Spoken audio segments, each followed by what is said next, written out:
Deus me enganou. Eu fui enganado por Deus.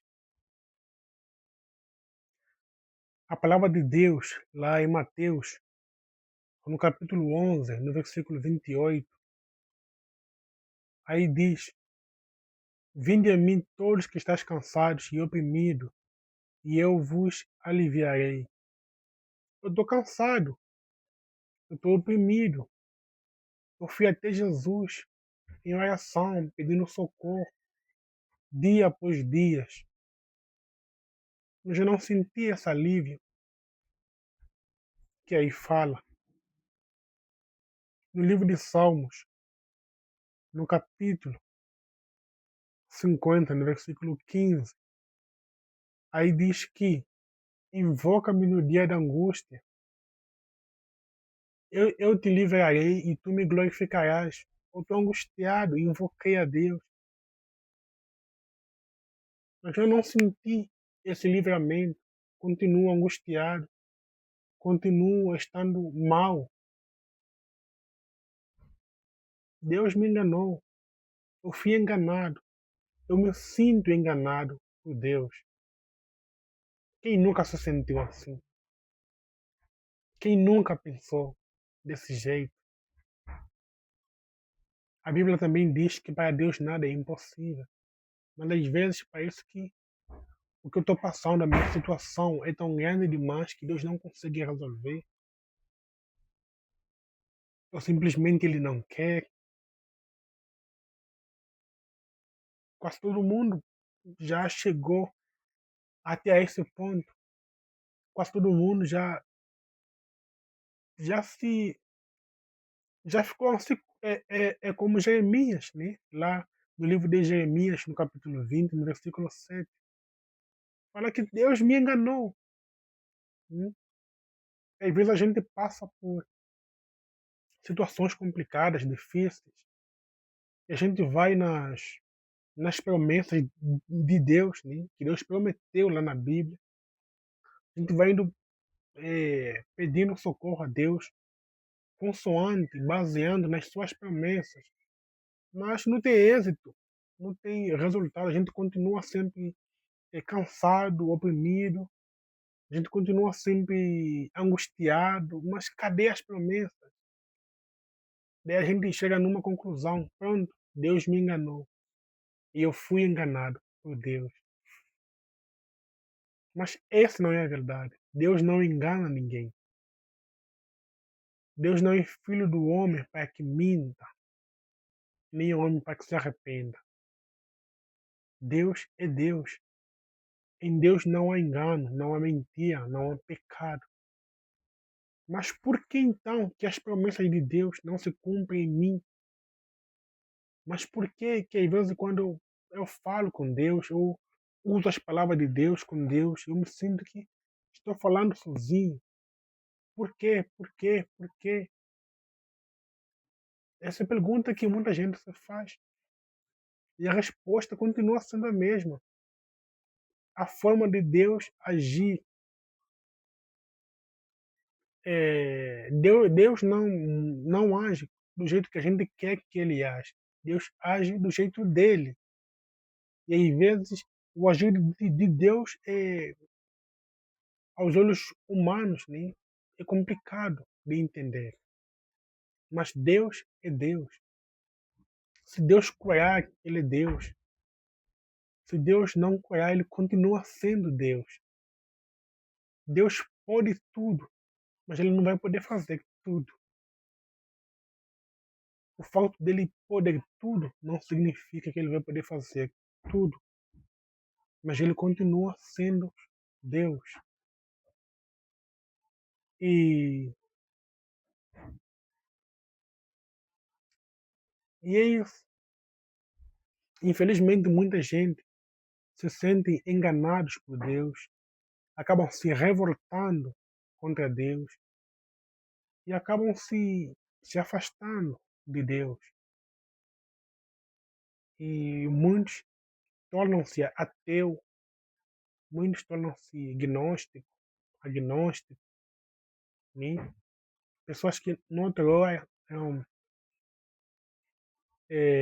servos de Deus, todos os domingos estavam na igreja, cultuar com os irmãos, pessoas que liam a Bíblia, que oravam, mas passou por uma situação difícil. Nem o pai ou a mãe, o filho, o esposo estava doente, foi indo orando, orando, buscando a Deus em oração. E a pessoa se foi, morreu, e a pessoa acabou se revoltando. Ou passou por uma situação complicada que essa tal pessoa confiou em Deus, se entregou para Deus e não recebeu a resposta que ela mesma queria. E chegou em uma conclusão: Deus me enganou, ou Deus não existe, ou Deus não se importa comigo. Muitas e muita gente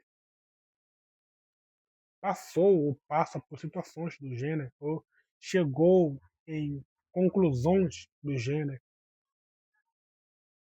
Mas a resposta é: Deus não te enganou. Deus não se esqueceu de você. E o agir de Deus, né, às vezes é mesmo difícil de entender. Né?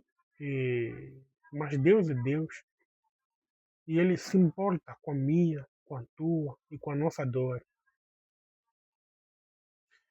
Outro exemplo que eu posso dar é o apóstolo Paulo. Paulo, homem que Deus muitas vezes usou para poder assim, curar certas enfermidades de algumas pessoas.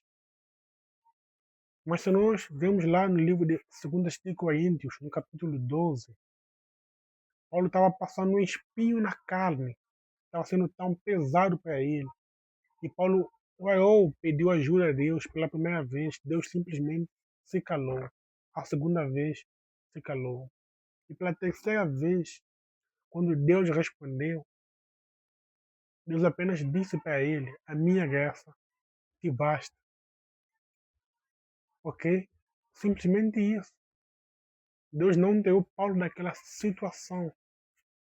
Deus apenas disse: a minha graça te basta. Então, em vez da gente estar nem chegar a pensar que Deus me enganou ou tudo mais, a nossa maior preocupação tem que ser que a graça de Deus nos basta, e estar bem com Deus, né? Porque enquanto nós estivermos no mundo, nós vamos passar por momentos difíceis. Isso é inevitável. Em algumas situações, Deus vai nos responder, Deus vai nos ajudar de uma forma imediata, em um curto tempo de prazo. Em algumas situações, vão levar mesmo tempo. Então, talvez tu quer que Deus te cure, te ajude já agora. Se calhar, nesse momento, nessa tua situação, a resposta de Deus não vai ser para já já. Se calhar vai levar um pouco de tempo mais. Ou se calhar mesmo não vai haver resposta de Deus. E está tudo bem. Está tudo bem. Ok? Então, isso não pode ser um motivo de você se revoltar contra Deus. De você se afastar de Deus. Aliás, que não exista motivo nenhum que te leva você a se revoltar contra Deus, de você se afastar de Deus. Sei que é difícil às vezes não se revoltar contra Deus. Sei que às vezes é difícil não se questionar. Se questionar é normal, a gente pode perguntar para Deus, ok? Porque lá no livro de Isaías 55, aí diz que os pensamentos de Deus, os caminhos de Deus são diferentes dos nossos. Então, nem sempre nós vamos poder entender o agir de Deus. E o fato de a gente não entender o agir de Deus não quer dizer que Deus não se importa ou que Deus não ouve. Deus sabe o que está fazendo, como está fazendo e como vai fazer. Então, só simplesmente nos basta continuar orando, crendo, entregando tudo nas mãos de Deus e estar sempre disposto a viver a vontade de Deus. Que a vontade de Deus prevaleça em nós. E ainda mesmo a Bíblia em Romanos 12, 2, fala que a vontade de Deus é boa, perfeita e agradável.